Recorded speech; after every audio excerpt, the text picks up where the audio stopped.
Couple of updates on Minneapolis. An individual by the name of Jake Lang, who is a conservative social media influencer. He tried to organize a rally today in Minneapolis and was immediately swarmed by a large group of counter-protesters who immediately chased them off and into the lobby of a hotel. They were also throwing frozen water balloons. And if you check out the picture, it doesn't look like Mr. Lang is having a great day. So good for him and being an asshole. As you know, a number of right-wing influencers have decided to descend on Minneapolis and try to get into daycare centers where small children are kept. At the same time, they are supporting an individual, a president who is at the center of an international pedophile ring. Also, the New York Times did a great video analysis, and they used about 7 different videos from the Renee Good execution. They used several videos to include Jonathan Ross's video with his camera, and then people on the streets, also people that were filming from houses. And they went second by second, frame by frame to show that Jonathan Ross was not in danger, had actually put himself in front of the car. They said that the vehicle was obstructing and impeding the ICE agents. However, 11 cars passed around Renee Good's vehicle, including Jonathan Ross, which I did not know. Jonathan Ross in his Tahoe went around the vehicle itself. So it doesn't really feel like a whole lot of obstructing and impeding going on.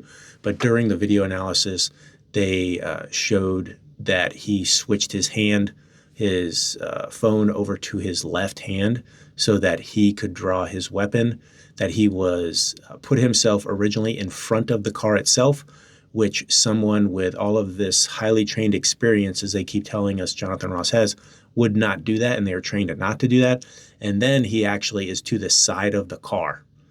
When he starts to fire his weapon, he is putting his hand on the car. There is a noticeable gap between the vehicle and him, and it shows the vehicle backing up and trying to turn away, and then him firing into the vehicle itself. So pretty good analysis from the New York Times. I will give them that, breaking that down frame by frame of what is going on.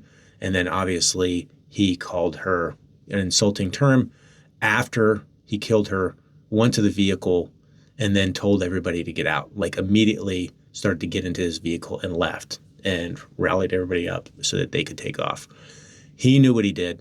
The people with him knew what he did. If you saw the post that I made about the individuals that were around the vehicle, the ICE agents that were around the vehicle at the time, the second he fired his weapon, they all left because they knew what he did. So even more evidence, I imagine that you will see things like this in the case that is brought against Jonathan Ross, because I do believe the state will bring a case. I'm going to try to get Keith Ellison on again and talk to him. I had that interview with him last week, which was fantastic. Please check that out. I'm going to try to get him on again in an update when there's a moment and see what he can give us. But I would expect charges coming from Minneapolis and Minnesota against Jonathan Ross. So a couple updates there. Also from yesterday, there was the update that the federal judge said that they can no longer use tear gas. They can no longer arrest people for peaceful protesting.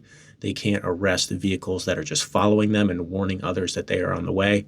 So again, please get out in the streets. Please use your cameras. Please send in all the video. The reason that the New York Times was able to do that was because of all the video that was sent in. So please continue to do that for all of these incidents that are taking place and keep fighting. All right, thanks.